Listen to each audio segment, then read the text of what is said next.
क्या होगा अगर हमारी पृथ्वी का एक से ज्यादा चांद हो, पृथ्वी का ओजोन लेयर पूरी तरह से नष्ट हो जाए और पृथ्वी अपने ऑर्बिट से भटककर जुपिटर से जा टकराए।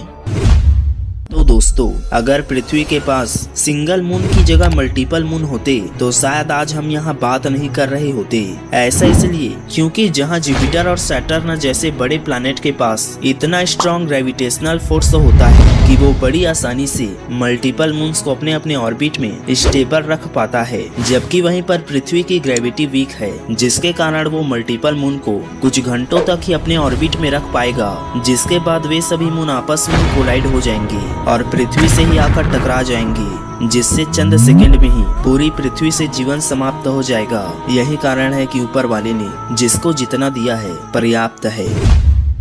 पृथ्वी के चारों ओर ओजोन गैस की परत पाई जाती है, जिसे ओजोन लेयर कहते हैं। ओजोन लेयर सन से आने वाली तीव्र हानिकारक किरणों जैसे यूवी रेज और गामा रेज से रक्षा करती है।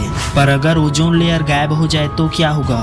तो जो इंसान सीधे सनलाइट के समक्ष होगा उसकी स्किन जल जाएगी और उसे स्किन कैंसर हो जाएगा। छिपने की जगह न मिलने पर इंसान जलकर राख हो जाएगा।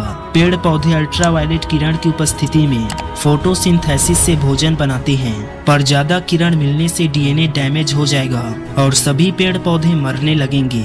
फूड चेन टूटने से जानवर मर जाएंगे और कुछ वक्त बाद पृथ्वी मृत जीवों का कब्रिस्तान बन जाएगा। हमारी पृथ्वी 29 किलोमीटर प्रति घंटे की स्पीड से सूर्य का चक्कर लगा रही है और अगर पृथ्वी अपने ऑर्बिट से भटक जाती है तो उसे जुपिटर तक पहुंचने में 240 दिन लगेंगे। अब जैसे ही हमारी पृथ्वी ऑर्बिट से भटककर मार्स के पास पहुंचेगी तो जुपिटर हमें कुछ ऐसा दिखाई देगा। अब थोड़ा और आगे जाने पर पृथ्वी का एस्टेरॉयड बेल्ट से सामना होगा, जिस समय आकाश का नजारा बेहतरीन होगा, साथ में खौफनाक भी, क्योंकि एस्टेरॉयड बेल्ट में पृथ्वी का बड़े बड़े एस्टेरॉयड से सामना होगा, जिनमें से अगर कोई एक पृथ्वी से टकरा गई तो फिर पृथ्वी की कहानी वहीं पर खत्म हो जाएगी। लेकिन अगर चलो इससे पृथ्वी बच भी जाती है तो अब पृथ्वी जुपिटर के पास पहुंच जाएगी और जुपिटर के भारी भरकम ग्रेविटी की वजह से पृथ्वी की वेलोसिटी 250 गुना बढ़ जाएगी।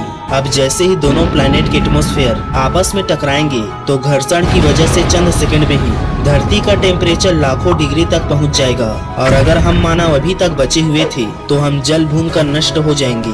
पर हाँ, जुपिटर से टकराने पर पृथ्वी को कुछ नहीं होगा, क्योंकि जुपिटर एक गैस जायंट है और उसका कोई सरफेस नहीं है, मतलब कि पृथ्वी जुपिटर के अंदर ही समा जाएगी। अगर तुम लोग नए हो तो सब्सक्राइब करो।